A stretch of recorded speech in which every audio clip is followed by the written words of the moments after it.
Tamil news நேயர்களுக்கு அன்பு வணக்கங்கள். இன்றைய நாளிதழில் வந்திருக்கக்கூடிய முக்கியமான தலைப்பு செய்திகளை நம்ம இங்கே பார்க்க போகிறோம். நாடாளுமன்றத்துக்கான மழைக்கால கூட்டத்தொடர் இன்னைக்கு தொடக்கமாக இருக்குது.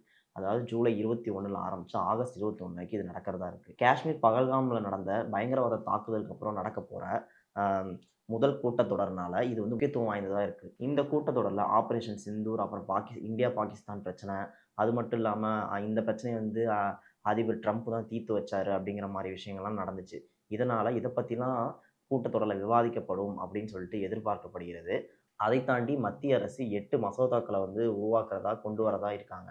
அடுத்தபடியாக எதிர்க்கட்சிகளும் நிறைய கேள்விகளையும் விவாதங்களையும் ஏற்படுத்துறதா இருக்காங்க. உத்தரகாண்ட் மாநிலத்தில் மத்திய உள்துறை அமைச்சர் அமித்ஷா அவர்கள் பங்கேற்றிருக்காங்க. அது என்ன ப்ரோக்ராம்னா, ஒரு முதலீட்டு சம்மந்தப்பட்ட ஒரு நிகழ்வு. அந்த நிகழ்வில் அவர் என்ன பேசியிருக்காருன்னா, பாஜக வந்து நாட்டை பார்த்தீங்கன்னா ஒரு வளர்ச்சி பாதையில் கொண்டு போயிட்டுருக்கு. காங்கிரஸ் வந்து எப்பயுமே ஒரு எதிர்மறையான விமர்சனங்களை வந்து வச்சுக்கிட்டே இருக்காங்க.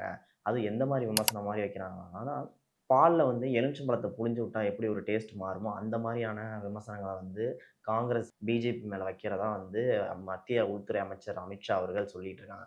இது மட்டுமின்றி காங்கிரஸ் 10 வருஷமாக நாட்டுக்கு கொண்டு வந்த வளர்ச்சியை விட பிரதமர் மோடி வந்து அதிகமாகவே கொண்டு வந்திருக்காரு. காங்கிரஸ் வந்து 10% தான் கொண்டாங்க. ஆனால் வந்து பிரதமர் மோடி அவர்கள் அதை விட 13.5% அதிகப்படுத்தியிருக்காரு இதை அப்படின்னு சொல்லியிருக்காங்க. இது இல்லாமல் பொருளாதாரத்தில் இந்தியா 11வது இடத்துல இருந்துச்சு. அதை வந்து 4வது இடத்துக்கு நாங்கள் கொண்டு வந்திருக்கோம். அது மட்டும் இல்லாமல் 2027 3வது இடத்துக்கு நாங்கள் கொண்டு வந்துருவோம் இந்தியாவை பொருளாதார ரீதியாக அப்படின்னு சொல்லிட்டு மத்திய உள்துறை அமைச்சர் வந்து பேசியிருக்காரு. அடுத்த செய்தி என்னன்னு பார்த்தீங்கன்னா, தமிழ்நாட்டோட முன்னாள் பாஜக தலைவராக இருந்த அண்ணாமலை அவர்கள் கோவையிலேருந்து சென்னை வந்திருக்காங்க. அப்போது ஏர்போர்ட்டில் பத்திரிகையாளருக்கு ஒரு சில பேட்டிகள் கொடுத்துருக்காங்க. அது என்னன்னா, பாஜக கட்சி யாரையும் ஏமாற்ற பார்க்கல, பாஜக வந்து யார்கிட்டையும் ஏமாறுற கட்சியும் கிடையாது அப்படிங்கிற மாதிரி சொல்லியிருக்காரு. நாங்கள் வந்து கஷ்டப்பட்டு மேலே வந்திருக்கோம் இவ்வளோ தூரம் தமிழ்நாட்டில். நாங்கள் யாரையும் கீழே தள்ளிட்டு மேலே வரல. நாங்கள் வளர வேணும்னு தான் நினைக்கிறோம். அதே நேரத்தில் திமுகவை அகற்றியே ஆகணும் அப்படிங்கிறதுல நான் அந்த நிலைப்பாட்டில் தெளிவாக இருக்கேன் அப்படிங்கிற மாதிரியான பேட்டியை வந்து அண்ணாமலை அவர்கள் வந்து கொடுத்துருக்காங்க. மேற்கு தொடர்ச்சி மலைப்பகுதியில் பருவமழை வந்து தொடங்கி மழை வந்து பயங்கரமாக பேஞ்சிக்கிட்டு இருக்கு. பரவலாகவே பார்த்திங்கன்னா சாரல் மழை அல்லது கனமழையும் மாற்றி மாற்றி வந்துக்கிட்டே இருக்குது. இது தொடர்ந்து பார்த்திங்கன்னா மக்கள் வந்து வெளியே போகிறப்போ கொஞ்சம் சிரமப்படுறாங்க. மழையினால் போகிறது வர்றது கொஞ்சம் சிரமமாக இருக்குது அப்படின்னு சொல்கிறாங்க. அதை தாண்டி நெல்லை மற்றும் தென்காசிக்கு நடுவில் இருக்க பாபநாசம் நதி இருக்கு இல்லையா, அந்த நதி பார்த்திங்கன்னா இப்போ வந்து நீர்மட்டம் அதிகரிச்சிருக்கு. எந்த அளவுக்குன்னா, அந்த அணையோட மொத்த கொள்ளளவு பார்த்திங்கன்னா 143.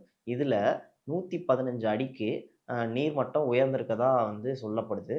இதனால் வெள்ளப்பெருக்குக்கு லைட்டாக ஒரு வாய்ப்பு இருக்குது அப்படின்ட்டும் பேச்சு வருது. அடுத்த செய்தி என்னன்னு பார்த்தீங்கன்னா, நாகை மாவட்டம் வேளாங்கண்ணி திருப்புமுடி சைடில் வந்து பார்த்தீங்கன்னா ஒரு கொள்ளை சம்பவம் அரங்கேறிருக்கு. அகமது நாச்சியார் அப்படின்னு சொல்லிட்டு ஒரு வயதானவங்க, 66 வயசு அவங்களுக்கு.